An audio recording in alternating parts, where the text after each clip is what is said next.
Tonight's big story, the numbers game. There are yet more job numbers for Wisconsinites to digest tonight. These numbers from a state agency show the Badger State lost 6,000 jobs in April. They come just a day after Governor Walker pointed to a state survey of 150,000 employers that shows Wisconsin is actually gaining jobs. Both sides of the recall race are reacting positively to today's report. Here's Mike Lowe. He explains why in tonight's political lowdown.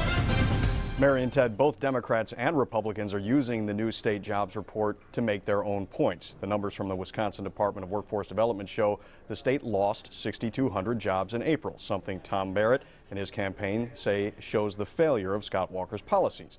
But Walker is pointing to the state's declining unemployment rate as a sign that his reforms have worked.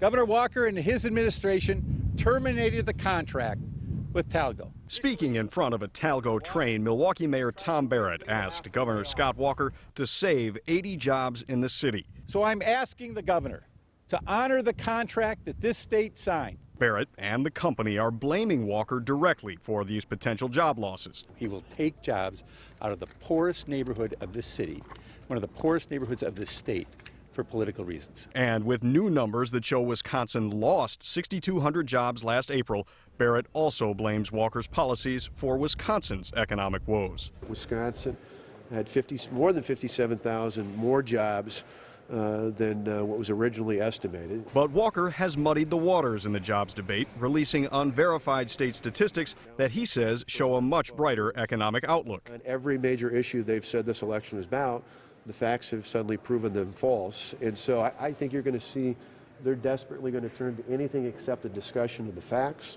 The facts are clear and that the state is heading in the right direction to add more jobs. Within hours of the release of the numbers, Walker released an ad. He got what he wanted. He got a newspaper article that he put into a TV commercial probably 5 hours after this data was released. And because he's getting tens of millions of dollars of contributions from out of state, he can use his paid media to carry this argument for him. And whether the earned media corrects the confusion or not, he doesn't care. Every other state in the country relies on the Federal Bureau of Labor Statistics to measure job creation. But Walker, with his sleeves rolled up, that provides a great opportunity not only to get more people employed, says with his new state data, the jobs debate is over. They're absolutely desperate. I mean, they said that jobs went down, and the facts come out, and the facts clearly show that jobs were gained in 2011. They said in the past that the budget wasn't balanced, and we have a $154 million surplus. They said that our reforms wouldn't work, and we now have more than $1 billion worth of savings. And essentially what this so-called jobs debate has done is given both supporters of both candidates their own set of facts and their own set of realities. Now, an informative debate must at the very least be about the same thing. That's something the public is not likely to get in the coming weeks. Back to you. All right, Mike, thank you.